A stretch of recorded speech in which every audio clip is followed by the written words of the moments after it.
merasa bangga dan terhormat kita bisa bersua dalam suasana bulan suci Ramadan. Dan tentu dengan ini kita sangat Memang Express kayak GoFood. bukan hanya dilihat dari sisi amalia Ramadannya, tapi dari konteks pasca pemilu kemarin, tentu kita menghadapi lagi situasi dan keadaan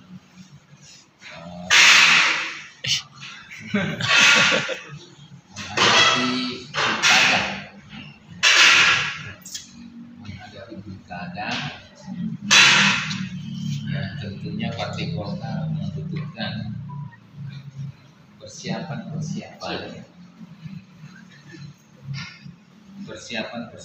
menghadapi pilkada itu.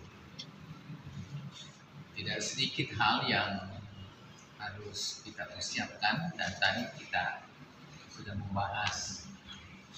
Saya ciptakan situasi dan keadaan ini, kata kuncinya dalam bertemu dengan semua ketua DPD 2, termasuk sebenarnya pemilihan gubernur. Kata kuncinya adalah menciptakan transparansi dalam pilkada ini. Tidak ada lagi istilah mahar, tidak ada lagi istilah bayar-bayar. Apalagi setelah pileg, biasanya untuk menentukan saja pimpinan DPRD kabupaten kota terkadang harus dengan pendekatan pragmatis. Nah, saya tadi menekankan kepada semua ketua DPD 2, ayo kita terbuka. Siapa calon Anda dari kabupaten dan kota? Usulkan, berikan pertimbangan. Dan pada akhirnya nanti saya akan presentasikan, akan saya buatkan matriks di depan ketua umum bahwa ini yang layak. Karena persoalan layak dalam pilkada bukan hanya kesiapan. Beliau juga mendampingi saya tadi. Bukan hanya kesiapan lahiriah, mau jadi bupati, mau jadi wali kota, wakil bupati, wakil wali kota, tetapi harus ada kesiapan batin. Kesiapannya itu harus lahir batin. Kalau mau maju ya coba lakukan perhitungan, kena hitungan dah. Target suara sekian puluh ribu, indeksnya per suara berapa. Dan tidak kalah pentingnya kita harus melek survei. Jadi alhamdulillah tadi rata-rata ketua DPD 2 hadir, mengapresiasi dan sangat senang sekali diberikan kewenangan dalam penjaringan itu. Tidak boleh lagi ada DPD 2 memanfaatkan keadaan atau situasi itu untuk mencari figur. Tidak boleh. Silakan cari figur, tapi harus transparan. Golkar ini adalah partai kader. Tidak boleh karena dalam posisi dan jabatan tertentu.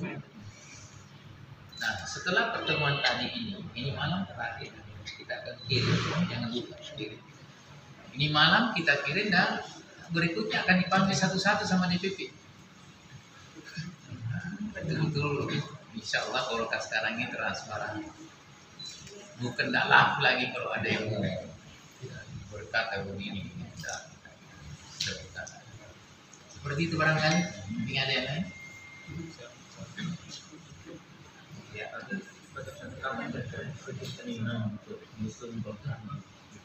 Oh, nama itu kan sudah diusul kemarin, saya usulkan dan sudah keluar surat tugas. Nah, surat tugas ini yang saya evaluasi tadi, evaluasi bersama-sama ketua DPD 2. Kalau ketua DPD 2 mengatakan tetap pada calonnya, ya tidak apa-apa.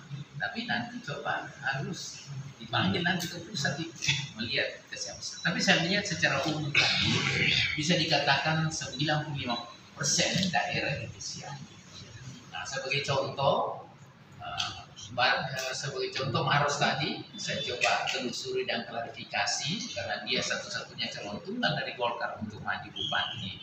Maros ternyata dia realistis, dia menyatakan sikap, maaf Pak Ketua, saya mau tetap di posisi paket dengan bupati yang ada sekarang. Jadi seperti itu semua sudah transparan. Demikian pula baru juga menjadi pembahasan serius tadi karena saya usulkan 2 nama, yaitu Ketua DPD 2-nya Pak Mudasir dan Andi Ina. Nah, tadi kita bedah persoalan ini, semuanya ada plus minusnya. Andi Mudasir itu mampu merebut Ketua DPRD. Dan Pak Mudasir itu punya pengalaman bertarung 2018, walaupun dia kalah. Mudasir itu adalah alumni Golkar Institute. Dan Mudasir selama memimpin Golkar di Baru nyaris tanpa kegaduhan. Bobot-bobotnya. Demikian pula Andi Ina punya plus minus juga.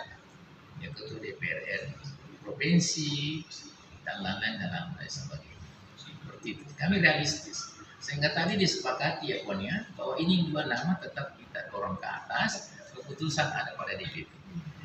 Saya tidak mau ada kesan like in this line atau jagoan-jagoan yang enggak.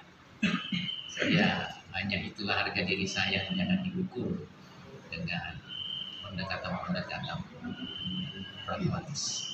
Tapi Pak Ketua, berarti tidak ada pendaftaran yang dibuka ya Pak Ketua? Pendaftaran ya. yang dibuka, Ya, intinya begini, kita utamakan dulu kader. Dan semua di daerah saya kasih lagi, silakan. Karena bisa saja ada daerah, contoh di Bulukumba itu, contoh yang masih tapi order. Bulukumba kan tidak ada kader yang mumpuni di sana. Jadi mungkin pada akhirnya dia buka pendaftaran kan, kita evaluasi.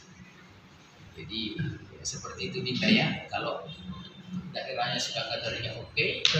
Justru kalau menurut saya di sebuah daerah DPD 2, contoh kalau umpamanya dia ingin maju seperti Ketua DPD 2-nya di situ sudah dipersiapkan betul dan sudah siap lahir dan batin. Tapi DPD 2 itu bisa saja membuka pendaftaran untuk wakilnya. Ataukah bisa saja dia ikut mendaftar di partai lain karena kita tidak cukup.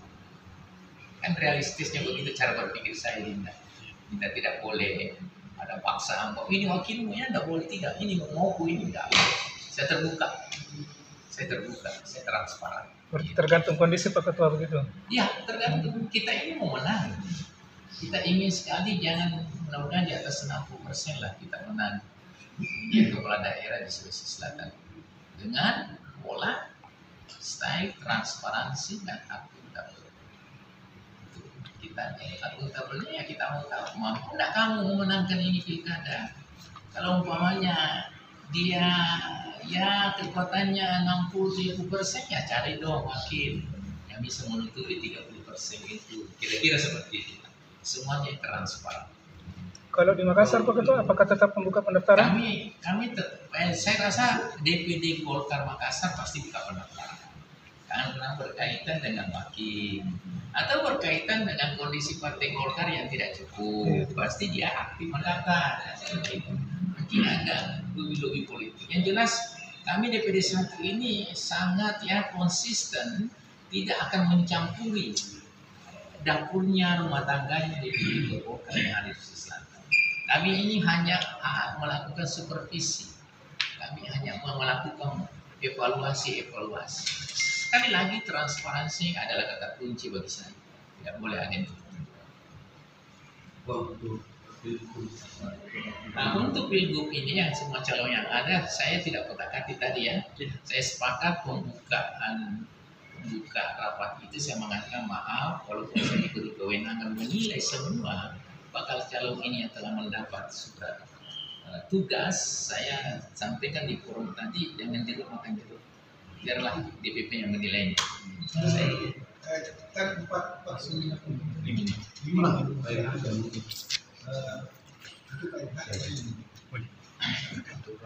Apakah Partai Golkar sudah bisa sekali membuka peluang sebagai ada partai Saya rasa begini, ya, Golkar juga kan harus realistis.